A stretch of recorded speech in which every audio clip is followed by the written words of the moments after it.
Hi, this is Mike Markey, and on behalf of the Theater Arts Guild, I want to welcome you to the first interview of the Theater Arts Guild Legacy Project, an opportunity to talk to some of the folks who have been part of the Omaha theater scene over the years and the impact that they made in the Omaha theater.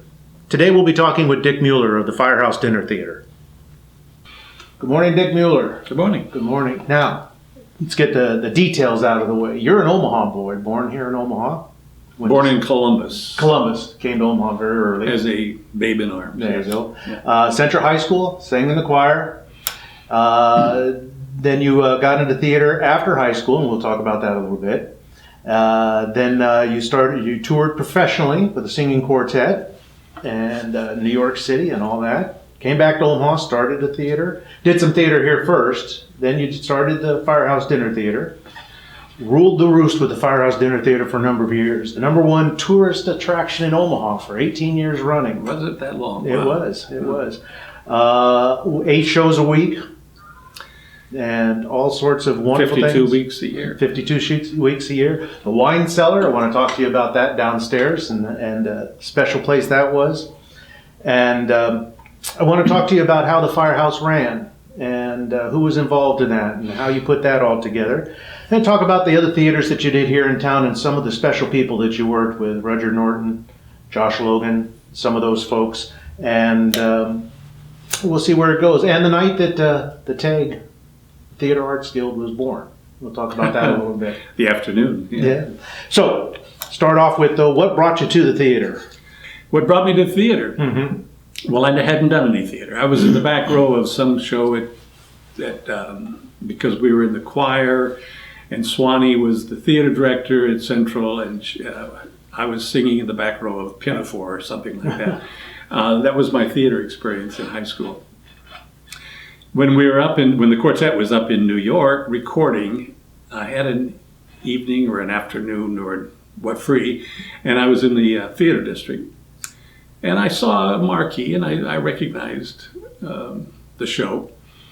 And I'd never really seen a piece of theater, a real piece of theater. And I bought a standing room only ticket. This is one of those now moments, and for me. And I stood in the back for 3 hours and watched the original production of My Fair Lady. And up to that point, I thought the nightclub stage was the ultimate expression for entertainment. And when I walked out of the theater, I realized that maybe there was something beyond the nightclub stage. And it really changed my life, those 3 hours. I had never experienced theater, and that was a great first experience. Few people probably have that kind of a first experience because, let's face it, you got to watch a lot of theater normally before something really hits you. And that one was my first, and it really hit me. And that's what got me thinking about theater. Actually, I got cast, the Playhouse cast me in something, as some role in the Pajama Game.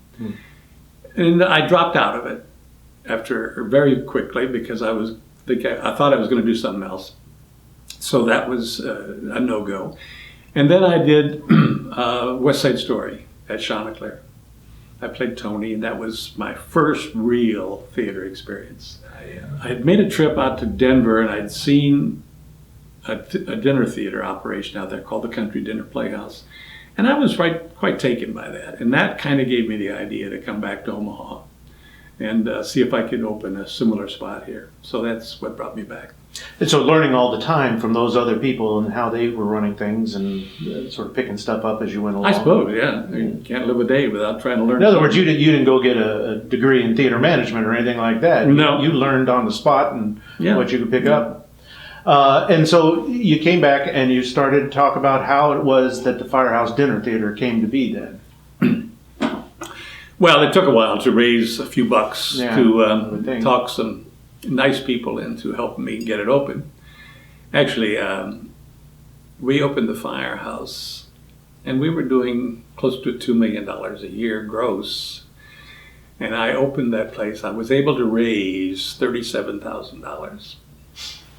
And it was a little thin. We opened Actually, we spent a little more than that, but we had some bills. But fortunately, from the get-go, the place was a boffo success, and it just took off. And it grew, and when we opened, we didn't even have a kitchen. Hap Abraham, who's gone on to great success, was our caterer, and he served the dinners. And we served a great dinner and a show, plus people will remember the Brigade, the pre-show. And I ran across some of our prices. When we opened, the matinee performance, I think, was $5.75. Not for show and dinner. Yes. Matinee, but lunch. Yeah, That's that was. incredible. Yeah, the top price probably was $8 Saturday night. You're really sticking it to them. Yeah, we stuck it to them.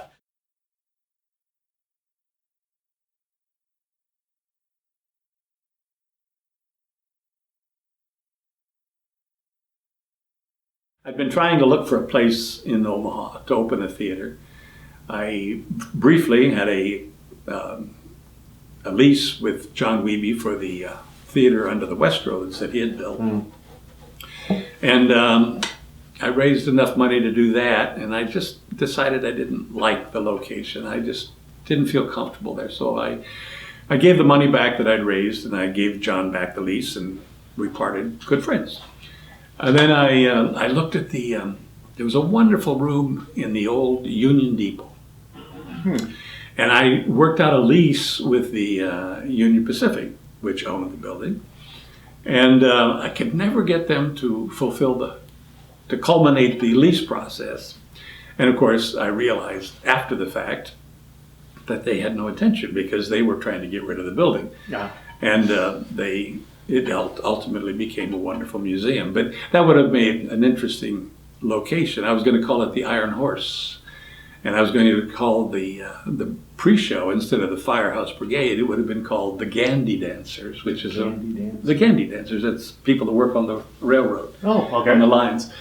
It would have worked fine. It would have been great, but it didn't work. And then ultimately, right around the corner from where I was sitting every day, is this old, dilapidated, empty. No, it was filled with exhaust pipes at that time because it was a warehouse for a company that sold exhaust pipes. And I went over there and looked at it and looked at that building, and I thought, well, it might work. And ultimately, we bought that building, and I think we paid a whopping price of $30,000 for the building. And maybe it was thereabouts. And we set about building the place. Wayne Madison, who actually people will remember Wayne. He was in, talk about how things progress. Wayne was in, he did a lot of theater around town. But he was our first stage manager, and he and I have actually built a lot of the inside structure. Every night we'd work down there and work on the place. And I think it was May 12th or something like that, 1972, we opened. 72. And I loved Peter Citron, who used to be a critic for the World Herald. He had a wonderful line in his review of the play. Our opening show was called Butterflies Are Free. And a little play, 5-6 characters, something like that. Nothing grand, And we opened in a packed house because we had a lot of people talking about us in town, and we probably had a lot of friends there. And Peter Citron wrote a line in his review of the play the next morning. He said, "The audience came to love, and they weren't disappointed." Oh, good. What a wonderful line. Yeah. Yeah, always loved Pete for that. Peter line. Citron. Yeah. And we may be bearing the lead here. Obviously, the Firehouse Dinner Theater used to be an actual firehouse. Yes, it was. The day. Built in 1903. 1903. Yeah. That was the main firehouse in Omaha. Remind us what an evening at the Firehouse was, how it started, what all you got to do, and some of the fun that happened. Well, it was a dinner theater. And so when you came, you'd get there. People used to dress up. But ladies would come in long dresses and men in their suits. And come down there, and they'd show up on a Tuesday night. We ran from Tuesday through Sunday. Can you imagine in today's world showing up in the old market, dressed up, ready to go for a 4 or 5 hour night? It's different times. Different times, yeah. But they would come and they would have dinner. It was a buffet operation when we started. That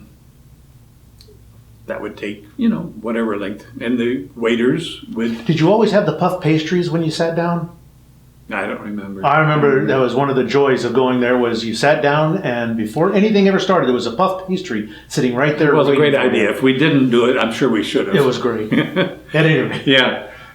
So after dinner, the tables were cleared off and the waiters who have been waiting, serving drinks, actually you got your own dinner and got to the table. The waiters then they were called the Firehouse Brigade, and they would put on a 15-minute show. Mm-hmm. And it was specially produced. My wife, Mary Jane at the time, produced that show, and it was very popular. And it was a great operation for a bunch of kids that come in. And they made good money because the tips were wonderful. A lot of special people went through the brigade. Yeah, remember some of the names? Oh, yeah, sure. Well, the K-Laws, who are still around town and doing great stuff. Yeah, I mean, you put me on the spot, but the original ones were very special. And a lot of great people went through the brigade. Then after the brigade was done, sometimes I would do a number with the brigade. Not always, but sometimes I would do a number with the brigade. And after the brigade, following right on, was the show would start. And either 1, 2, or you don't like 3-act shows anymore, but there were sometimes we did 3-act shows. And what was the usual fare? What sort of plays did you usually do, or was there a usual? Well, as I said, we opened with Butterflies Are Free. Mm-hmm. Mostly we did plays, but we started doing musicals as well. They were popular. We did some big musicals.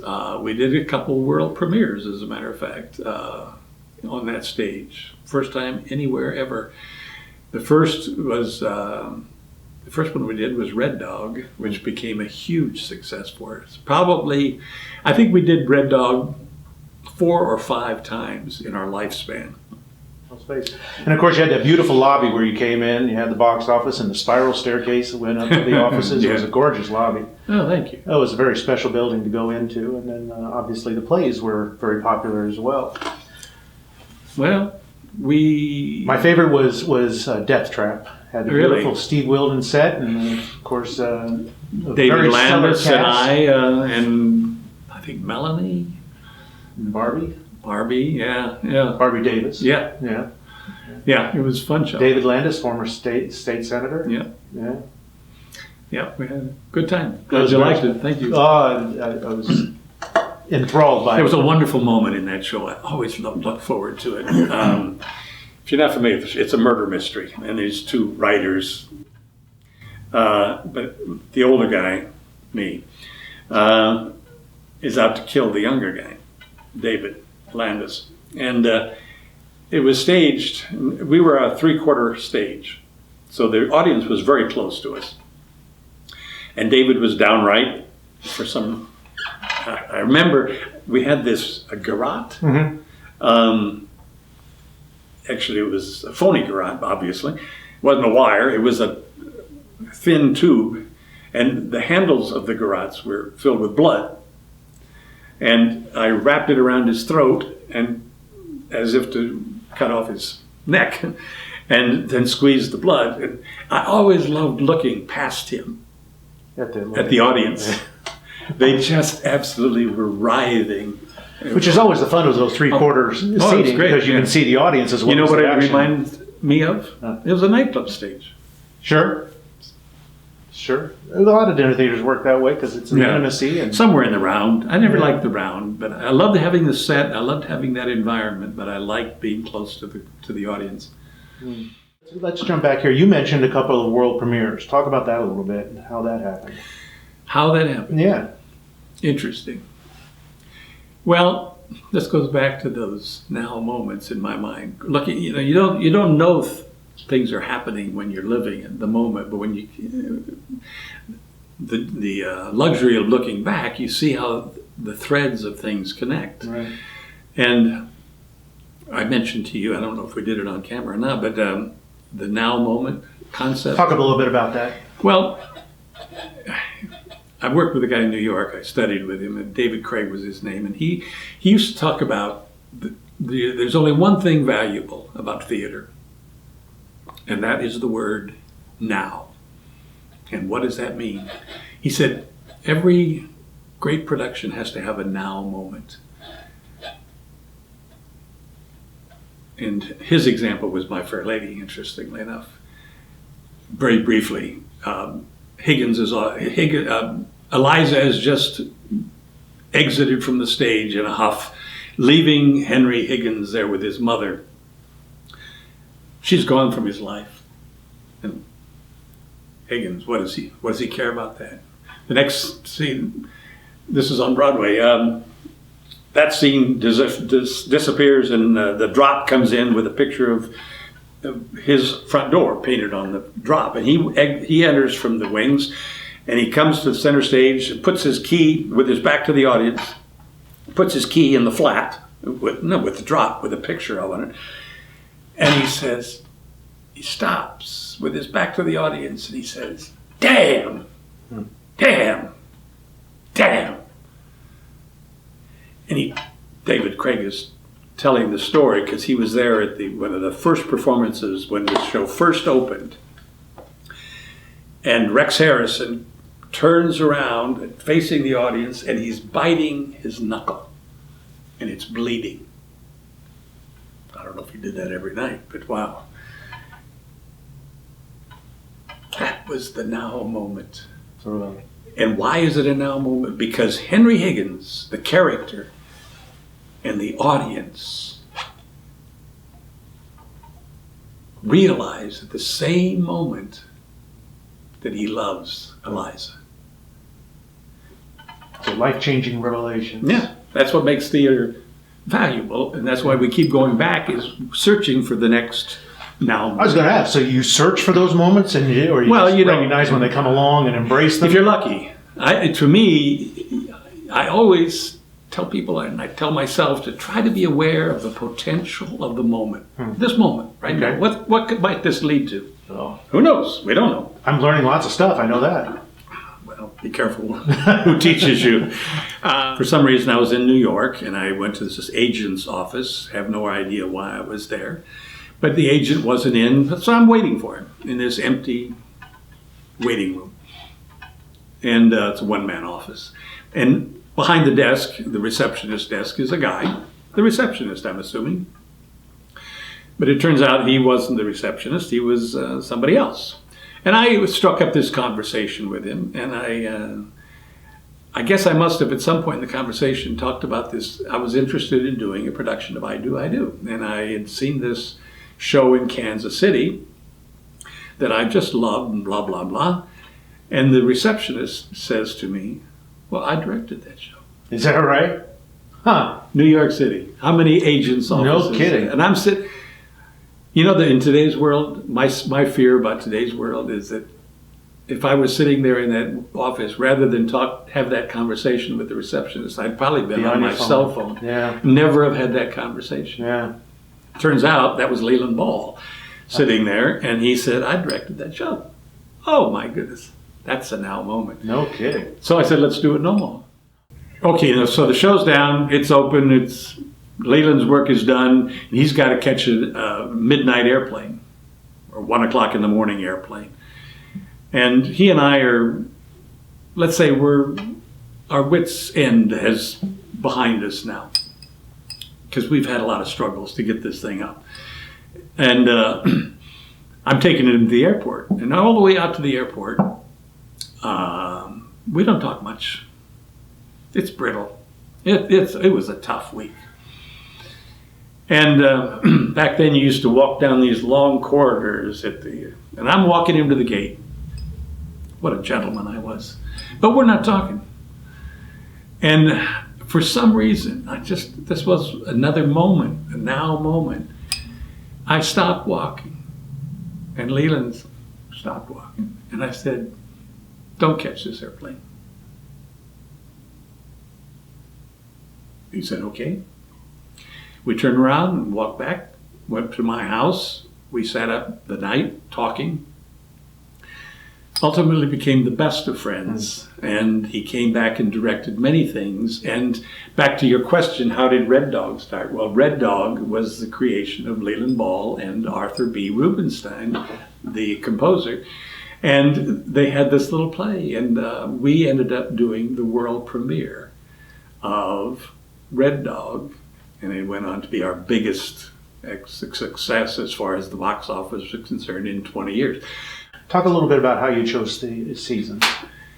Well, I used to drive the people around me crazy because they wanted to know, especially the group sales people. They needed to know what they were going to sell people 2, 3, 4, or 5 months from now. And that was always really hard for me. Looking back on it, I just realized what a great job they did. But even I drove them crazy because I was so reluctant to book way ahead because I just needed to stay. See, we wouldn't have been able to do a lot of those things if we hadn't been able to do them right now. Pick up the phone and call. So I tried to plan ahead, but my nature was such that I always wanted to be free to scratch what we were planning to do for something that I thought would be more exciting for the moment. I wouldn't recommend that as a way of living. It leads to weeks like that week I had with Leland and I had with I Do. But the upside is that there's a certain excitement about living on that edge and being able to turn on a dime and do something different that compensated for the pain and suffering.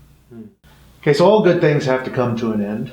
Nothing lasts forever. No kidding. And it's part of a larger discussion of dinner theaters in general, but talk a little bit about how the golden years of the Firehouse ended, how the Firehouse went away, and then we'll ask a little bit about dinner theaters in general, but talk a little bit about the Firehouses. Well, the Firehouse, we opened in 72, and I left there in 90. 18 years. 15 of the greatest years of my life. I'm doing the math. That's 3 years. Unfortunately, I ran at 18 years. Yes. And nothing lasts forever. Pat, my wife, ran across some statistics in an equity publication recently. At one point, there were, don't hold me to these numbers, but there was something like 150 professional equity actor dinner theaters in the United States. At one time, we had 3 of them here in Omaha. So we were probably over quota for our size. But and today there's, I'd be surprised if there's more than 12. Yeah. So what happened to dinner theater? The audience went away. Life has really changed. Back to our original talk, I mean, how many ladies and gentlemen are going to show up dressed at 5:30 in the afternoon in downtown Omaha to spend 4 hours or 4.5 hours in a theater watching, having dinner and watching a play? It just, unfortunately, in my mind, life was better for people in the 70s because they had time. People today, they don't have time to even consider thinking about spending that kind of, especially Tuesday, Wednesday, Thursday, Friday. The seats had to be filled, so people had to come 8 times a week. I don't want to let you go without asking you a little bit about how the Theater Arts Guild started. And so I want you to talk a little bit about that. How your organization started? That Theater Arts Guild, that's right. Well, community theater was very active. There were a lot of community theaters in Omaha at one time. Chanticleer, the Playhouse, of course, Kingsmark. There were a number of them. And there was quite a wealth of a pool of talent here. Rudyard Norton, Bill Bailey, you name it. There were a lot of good, talented people. And at some point, I don't know how much I had to do it. I've never been a union person, but it always sort of seemed strange to me that everybody at the Playhouse, for instance, got paid except the actors. Mm-hmm. And I believed, and I still believe, and always will believe, that people should be compensated for their talents. So I'm not sure how much I was the instigator of it. There were a number, but we had a meeting one afternoon in my apartment at the Aquila Court. Wonderful, beautiful room, big room. And that meeting was to talk about forming an organization of, we didn't want to call it a union, but our desire was, it was an organization that would try to lead to a more professional atmosphere for actors. And obviously you can see our prejudice because we named it MAG, the Metropolitan Actors Guild. Yeah. Which somebody wisely later on decided to change to TAG, the Theater Arts Guild, because why not? Because it's a communal effort. But that was the beginning of MAG, which I guess is your parentage from TAG, for TAG. Remember some of the people there? Yes, vividly, of course. The most vivid was Rudyard, my dear, dear friend, who was in the first production that I ever did and slapped me silly in West Side Story. He played Doc. He stood up at the fireplace in my apartment. Now, mind you, our purpose is to try to work toward, I guess, compensation for actors. And dear Rudyard, my dear friend, he stands up in the middle of this meeting and he gives a impassioned plea, wonderful speech about how he didn't think actors should be paid. The button to that story is years later, Rudyard told me that he was wrong because he had since I'd hired him and paid him, and he'd gone to Chanhassen and been paid to do a show, and he found that he liked being compensated for his talents. Well, I'm fascinated. He didn't think they should be paid. No, how would they make a living? Oh, well, that was community theater. That was the ethos. Okay. The ethos of community theater is you do it for the love of it. The amateur. Yeah, the amateur theater. Yeah. And it's still... Amateur in the pure sense of the form. Yes. For the love of. That's not a quality thing. That's because Rudyard could have been on any stage with anybody. Right. It's not a matter of quality. It's a matter of, matter of uncompensated, unpaid for. Okay. Yeah. So anyway, that's... but he had a revelation. Well, it took him a number of years, but the Filberts were there, of course, and Orville Milder, I'm sure, was there. I mean, the room was filled. There must have been 20 or 30 of us in the room.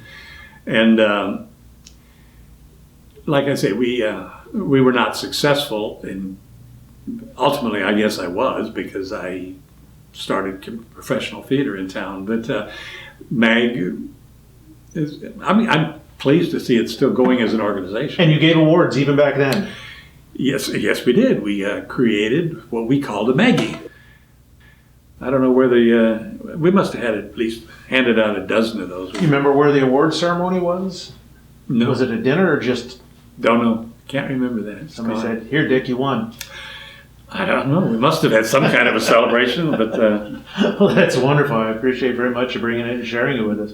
And for sharing all of your wonderful stories. I haven't bored you too much. No, but, this is all fascinating. It's fun to relive it. My guess is we could probably talk another 5 or 6 hours, but we'll call it a day, and I will thank you very much for sharing everything. And my guest today has been Dick Mueller of the Firehouse Dinner Theater. I want to thank him for spending some time and sharing some stories with us. I want to thank the Nebraska Arts Council for allowing us to video down here in their art gallery. I want to thank Ryan LaHood for doing the videography for us. I want to thank Susan Tracy and Jody Vaccaro for putting this thing together. I want to thank you all for watching.